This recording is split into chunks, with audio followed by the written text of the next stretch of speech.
नमस्कार. आज आपण कबीरदासांच्या एका गहन दोह्यावर चर्चा करणार आहोत.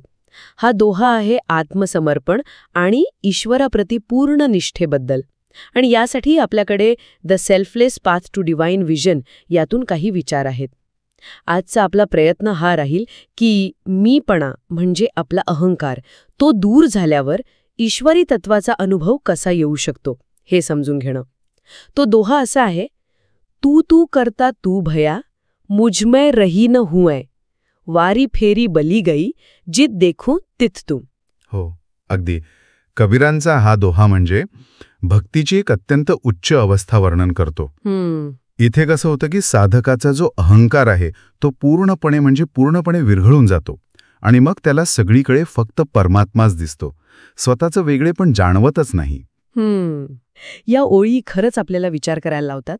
पहिली ओळ, तू तू करता तू भया, म्हणजे तू ईश्वर तुझं नाव घेता घेता, तुझं स्मरण करता करता माझं अस्तित्वच जणू तुझ्यात विलीन झालं. पण मग ही दुसरी ओळ, मुझमें रही न हुए, माझ्यात मी उरला नाही, हे कसं शक्य होतं? म्हणजे हा मी इतका सहज जातो का? हाच तर खरा मुद्दा आहे. साधनेचा गाभा आहे हा. हे असं एका क्षणात नाही होत. मीपणाची जी जाणीव आहे ना, ती हळूहळू कमी होत जाते. सतत नामस्मरण, सतत चिंतन याने साधकाचं मन इतकं एकाग्र होतं ईश्वरावर की मग स्वतःच्या वेगळेपणाची जी भावना आहे, अहंकाराची, ती कमी कमी होत जाते. मी नाही, तूच आहेस, ही भावना मग ती दृढ होत जाते. अच्छा. आणि मग तिसरी ओळ, वारी फेरी बली गई, म्हणजे वारंवार स्वतःला समर्पित करणं. ह्यात एक सततचा प्रयत्न दिसतोय, नाही का? अगदी बरोबर. वारी फेरी म्हणजे पुन्हा पुन्हा सातत्याने स्वतःला अर्पण करत राहणं. आणि बलिगई म्हणजे मी स्वतःला पूर्णपणे वाहून दिलं आहे. हे समर्पण एकदा करून थांबायचं नाही आहे, तर ही एक, काय म्हणतात त्याला, एक निरंतर चालणारी प्रक्रिया आहे. साधक आपल्या इच्छा, अपेक्षा, अहंकार सगळं ईश्वराला अर्पण करत राहतो. आणि ह्या सगळ्याचा परिणाम म्हणजे शेवटची ओळ, जित देखौ तित तू, जिथे पाहावं तिथे फक्त तूच, म्हणजे ईश्वरच. काय अद्भुत अवस्था असेल ही. आणि परमात्म्याच्या मध्ये एका पडद्यासारखा उभा आहे. तो पडदा बाजूला झाला की मग सगळीकडे फक्त त्याचं, परमात्म्याचंच अस्तित्व जाणवतं. याला आणखी समजून घेण्यासाठी आपल्याकडे भक्ती परंपरेतली एक गोष्ट आहे बघा, एका गोपीची कथा. जी कृष्णाची खूप मोठी भक्त होती. ती सतत कृष्णाचं ध्यान करायची, नामस्मरण करायची, पण तरी तिला काहीतरी कमी वाटत होतं. हो, तिला जाणवलं की तिच्या मनात कुठेतरी अजून मी शिल्लक आहे. म्हणजे मी भक्ती करते, मी कृष्णाला आठवते, हा जो करतेपणाचा भाव आहे ना, तो तिला कुठेतरी अडवत होता. मग तिने ठरवलं की आता स्वतःला पूर्णपणे विसरायचं, फक्त आणि फक्त कृष्ण. आणि तिने ते केलं.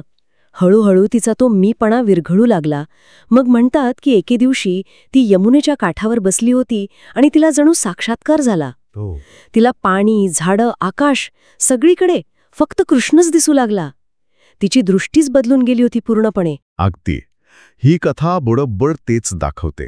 अहंकार जेव्हा पूर्णपणे जातो तेव्हाच खरी दिव्य दृष्टी मिळते. मग द्वैत उडत नाही. सगळीकडे एकच परमात्म तत्व अनुभवाला येतं. जसा त्या गोपीला सगळीकडे कृष्ण दिसला, तसा साधकाला सगळीकडे ईश्वर दिसतो. खरंच ही शिकवण खूप खोल आहे. पण आता प्रश्न असा येतो की आपल्या रोजच्या जीवनात, या धावपळीत हे कसं लागू करायचं? अहंकार तर प्रत्येक पावलावर भेटतो आपल्याला. खरंय, खूप स्वाभाविक प्रश्न आहे हा.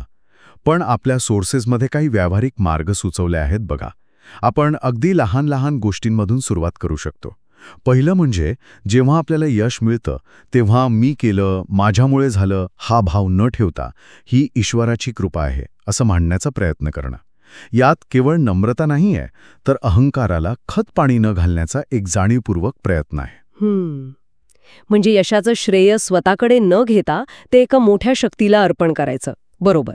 दुसरा मुद्दा काय आहे? निरंतर स्मरण, म्हणजे सतत ईश्वराची आठवण ठेवणं. जसं समजा विद्यार्थी परीक्षेची तयारी करत आहेत, तर फक्त निकालाची चिंता करण्याऐवजी ईश्वराचं स्मरण ठेवून अभ्यास करणं, याने ताण तर कमी होतोच, पण मी करता हा जो भाव आहे त्यातून लक्ष आपल्या प्रयत्नांवर केंद्रित होतं. एक प्रकारची अलिप्तता येते. आणि तिसरा मुद्दा तुम्ही म्हणाला होता तो समर्पणाची भावना. जसं ते शेतकऱ्याचं उदाहरण होतं. हो, ते खूप समर्पक आहे. शेतकरी बघा, बी पेरतो, मशागत करतो, पाणी देतो. म्हणजे आपलं कर्म तो पूर्ण करतो, पण पीक कसं येईल, किती येईल याची चिंता तो निसर्गावर किंवा देवावर सोडतो. तसंच आपण आपलं काम 100% करावं, पण फळाची आसक्ती किंवा त्याची चिंता करणं हे सुद्धा अहंकाराचे एक रूप आहे. ते सोडून देणं आणि ईश्वरावर विश्वास ठेवणं हा आहे समर्पणाचा भाग. आणि चौथा मुद्दा, सर्वत्र ईश्वर पाहणं. म्हणजे फक्त देवळात किंवा पूजेत नाही. अगदी.